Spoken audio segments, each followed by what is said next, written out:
Start कर रहे हैं. Here are my details which I have already given you in the previous lectures also. So let's get started in the new course on financial management. This course is very beneficial for the students who are appearing for the SEBI and RBI exams, as you will find the course content useful for the phase 1 and the phase 2 of these two exams. Friends, our topic for today will be financial systems in India. जब हम financial systems की बात करते हैं तो हम financial systems में चार कॉन्सेप्ट्स बेसिकली पढ़ेंगे. What are financial institutions, financial markets किस तरीके के होते हैं, फाइनेंशियल इंस्ट्रूमेंट्स क्या होते हैं एंड फाइनेंशियल सर्विसेज क्या होती हैं.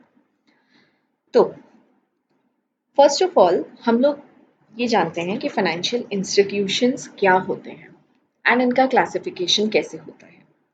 फाइनेंशियल इंस्टीट्यूशन जहाँ एज द टर्म डिफाइन वो इंस्टीट्यूशंस जहाँ पे पैसे का लेन देन या पैसे के रिलेटेड कोई ट्रांजैक्शन होता हो.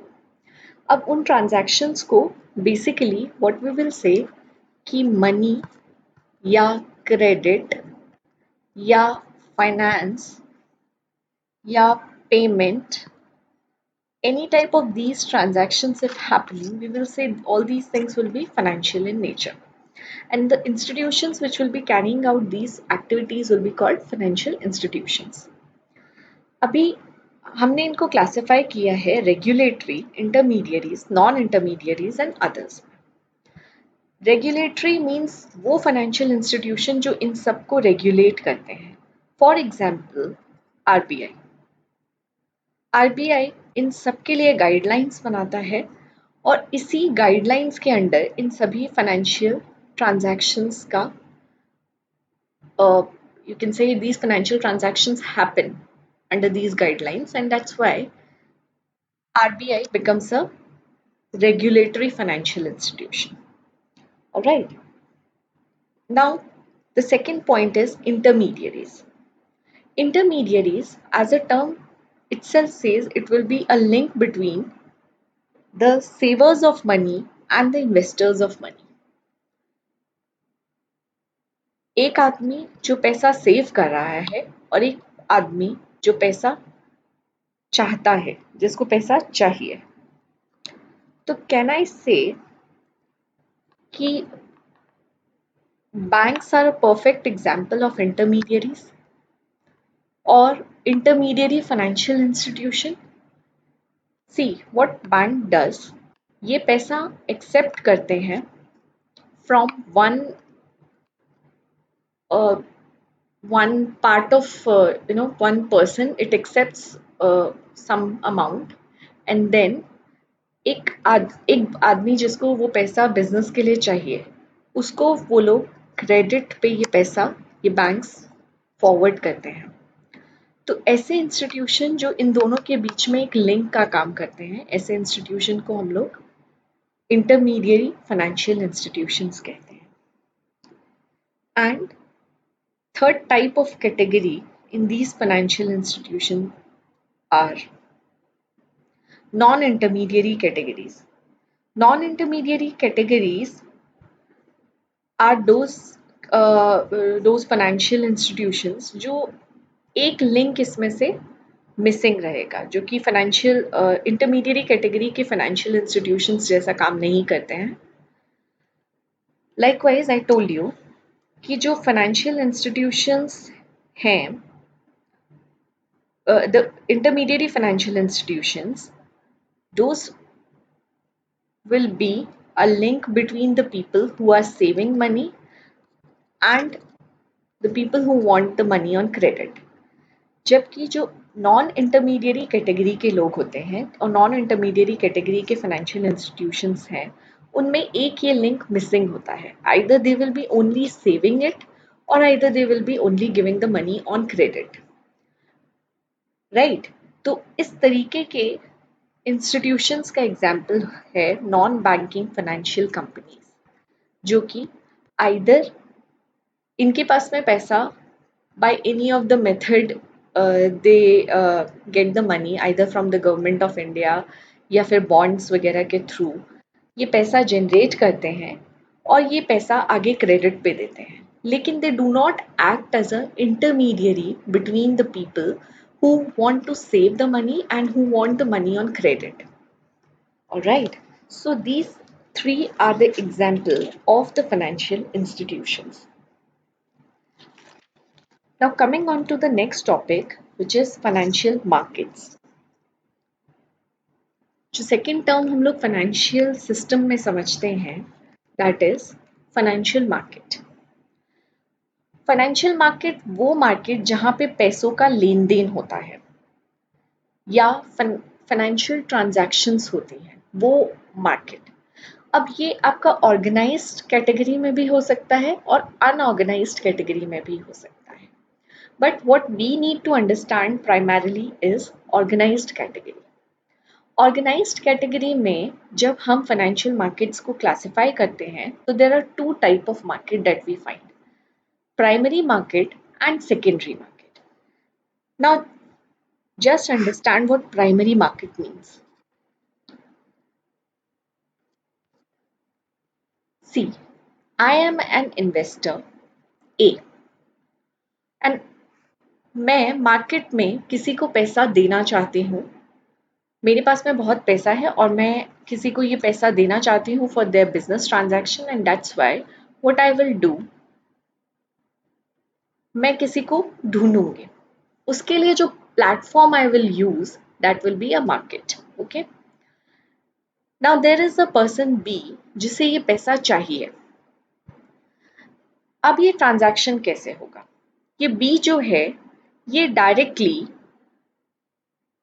इन्होंने क्या किया, B is a company, just let's suppose B is a company and मैं ए हूं. बी ने मुझे अपने कंपनी के 50% शेयर्स बेच दिए directly. whenever we say the word directly over over this platform in this market, तो हम इस तरीके के ट्रांजैक्शन को प्राइमरी मार्केट ट्रांजैक्शन कहते हैं. whenever I am approaching this company and I am taking a share in this directly, तो इस तरीके के ट्रांजैक्शन को हम लोग प्राइमरी मार्केट ट्रांजैक्शन कहते हैं. while अगर यही ट्रांजैक्शन मान लीजिए there is another company, or you can say an arranger, or you can say कोई भी तरीके का अदर फाइनेंशियल इंस्टीट्यूशन या फिर कोई म्यूचुअल फंड या कोई पेंशन फंड, इस तरीके का कोई फंड है जिसने इस कंपनी के शेयर्स ऑलरेडी 50% खरीद रखे हैं. नाउ ए के पास में पैसा है जिस पे वो रिटर्न कमाना चाहता है, उस पैसे को इन्वेस्ट करना चाहता है. तो instead I go to B directly.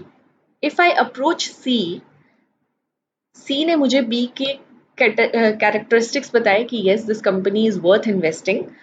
मैंने उस कंपनी को के 50% सी से खरीद लिए. 50% शेयर्स मैंने बी कंपनी के सी से खरीद लिए. When this transaction is happening indirectly, this transaction will be called a secondary market transaction. Alright. So the only difference between the primary and the secondary market transaction is that primary market में आप लोग directly borrower and lender are connected, while in the secondary market there is an intermediary between them who does the transaction and takes a commission for it. Alright. So this was the difference between the primary and the secondary market. Now इसी के अंदर हम third जो categorisation पढ़ते हैं, जब भी हम प्राइमरी एंड सेकेंडरी मार्केट पढ़ते हैं, तो there are two terms that come into picture, capital market and money market. Capital market is a market जिसके अंदर में हम लोग डीलिंग करते हैं ऐसे शेयर्स या डिबेंचर्स या बॉन्ड्स या डेरिवेटिव्स या कुछ भी ऐसा चीज जो हमने ट्रेड किया या ऐसा चीज जिसमें हमने ट्रांजैक्शन किया जिसका लॉन्गिटिविटी 365 डेज से अबव का है, राइट? तो then that market becomes capital market. But if that longevity is less than 365 days, yeah, if it is for 364 days, it can be for 91 days, it can be for 180 days. तो इस तरीके की longevity वाले transactions जो होते हैं which are less than for 365 days, those transactions are categorized into money market transaction. Okay. Now let us suppose A के पास में एक पैसा है, बी कंपनी है जिसको पैसा चाहिए. ए इस पे रिटर्न ऑन इन्वेस्टमेंट चाहता है, लेकिन इसको ड्यूरेशन जो है ज़्यादा का नहीं चाहिए, इसको 180 दिन में इंटरेस्ट चाहिए. So this A will approach B over these financial markets. In financial markets के through A will approach B and they will set out a rate of interest. इन दोनों के अंदर डीलिंग होगा एंड देन फिर इस तरीके का ट्रांजैक्शन अकर होगा. लेकिन if that transaction happens for more than 365 days, we will say it is for capital. It is a capital market transaction. If that transaction is for less than 365 days, it is called money market transaction. Right?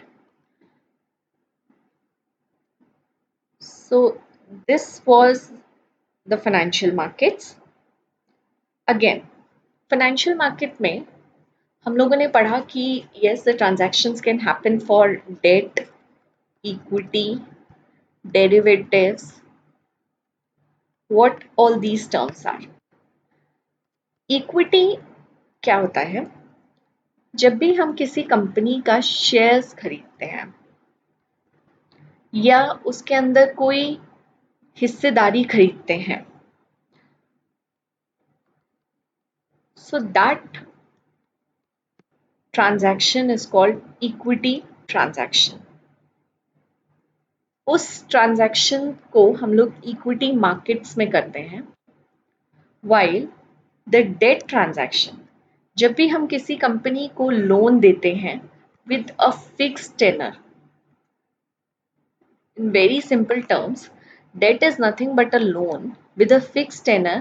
ये loan repay होगा एक fixed percentage of interest के साथ में. तो इस तरीके के ट्रांजैक्शन को हम लोग डेट ट्रांजैक्शन कहते हैं. These happen over debt market of financial market. Okay, you must have understood, you must have heard this term stock market. हम लोग उसी मार्केट में यूज होने वाली डिफरेंट टर्म्स जो हैं वो पढ़ रहे हैं.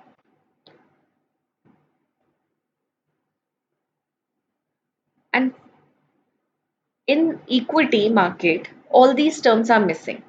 हम शेयर्स खरीदते हैं, ना कि किसी को लोन देते हैं. हम उस कंपनी में हिस्सेदारी लेते हैं. अगर प्रॉफिट हुआ तो हमें भी डिविडेंड मिलेगा और अगर लॉस हुआ तो हमें भी वो लॉस बियर करना पड़ेगा. लेकिन हमें कोई फिक्स्ड परसेंटेज ऑफ इंटरेस्ट नहीं मिलता और ना ही हमारी कोई फिक्स्ड टेनर होता है which happens in debt market. So these are the differences between the equity and the debt market. While derivatives market क्या होता है? जब भी आप किसी ऐसी चीज में डील करते हैं which derives its value from the underlying instrument. Likewise, मान लीजिए मेरे पास बहुत पैसा है. मान लीजिए I am A, I am having some money. मैं बी हूँ who trades gold. Now, जब मैंने एक एक्सचेंज ट्रेडेड फंड और you can say gold fund, एक गोल्ड फंड बनाया हुआ है जब भी गोल्ड की वैल्यू ऊपर जाएगी मेरी गोल्ड फंड की वैल्यू ऊपर जाएगी, जब भी गोल्ड की वैल्यू नीचे जाएगी मेरी गोल्ड फंड की वैल्यू नीचे जाएगी। तो I am A, I don't want to deal in gold. मैं इस गोल्ड की फिजिकल डिलीवरी नहीं लेना चाहती हूँ। मुझे ये गोल्ड अपने पास में नहीं रखना है, पर इस गोल्ड से मुझे मुनाफा कमाना है। मैं इस तरीके के इंस्ट्रूमेंट को ढूंढूंगी कि मैं कैसे गोल्ड में पैसा इन्वेस्ट करके मुनाफा कमा सकूं।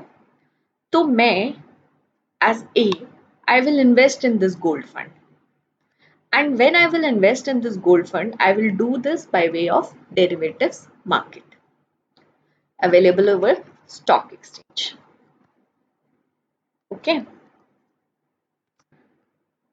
हम लोग इन टर्म्स को और डिटेल में करेंगे as we'll proceed in our subject. So friends, I'm sure organized और unorganized आप लोग को पता होगा।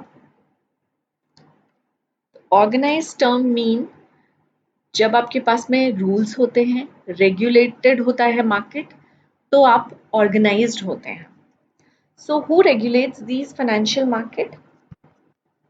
SEBI. SEBI is the authority that regulates these financial market, who devises the rules, who devises the compliances for these financial market participants. जबकि unorganized market में जब आप डील करते हैं तो भी आप इस तरीके के ट्रांजैक्शंस में डील कर सकते हैं, जैसे कि चिट फंड्स। लेकिन SEBI is not the authority who regulates these chit funds. Alright, तो इस तरीके के मार्केट को हम लोग अनऑर्गेनाइज्ड मार्केट कहते हैं। या another example can be lottery, another example can be committees जो लोकल एरियाज में लोग खोलते हैं। बट दीज, इन सब से भी आप लोग ट्रांजैक्शंस कर सकते हैं फाइनेंशियल मार्केट का, लेकिन those will be unorganized financial market. I hope you have understood the terms of financial institution and financial market. Let's move on to the another topic, financial institution instruments. See, जब भी हम financial instruments की बात करते हैं तो हम लोगों ने इसको पिछले स्लाइड में भी डील किया। हम इनमें कैसे डील कर सकते हैं, either by way of primary dealings और secondary dealing when it is happening directly between the lender and the person who wants the money, borrower. Alright, so मैं ए हूँ, मैं ROI कमाना चाहती हूँ, while B एक पर्सन है जो कि पैसा चाहता है और उस रिटर्न में मुझे ROI देगा। अगर हम लोग के बीच में ये ट्रांजैक्शन डायरेक्टली होता है तो इसे हम प्राइमरी डीलिंग बोलते हैं। जबकि अगर ये ट्रांजैक्शन हमें कोई इंटरमीडियरी के थ्रू होता है जो कि कमीशन चार्ज करके इस ट्रांजैक्शन को कराते हैं, उस ट्रांजैक्शन को हम लोग सेकेंडरी डीलिंग कहते हैं। ऑलराइट, अब इन फाइनेंशियल इंस्ट्रूमेंट्स का नेचर क्या होता है? They can be short term, they can be medium term and they can be long term. Normally हम लोग जब भी फाइनेंशियल मार्केट्स या फाइनेंशियल मैनेजमेंट में पढ़ते हैं, short term is classified as the instruments which are of below 91 days, while the medium term instruments are the instrument ranging from 91 days to 180 days, while the instrument ranging from 181 days, oh I'm so sorry, it is 365 days, or you can say it is up to 364 days, while the instrument ranging above 365 days will be long term instrument. All right, तो इन तरीके के instruments को हम लोग deal करते हैं अपने financial markets में। I hope you have got all these terms of financial institution, financial markets and financial instruments. We will be dealing all these in detail in the next lectures. Please like and subscribe the channel. Thank you.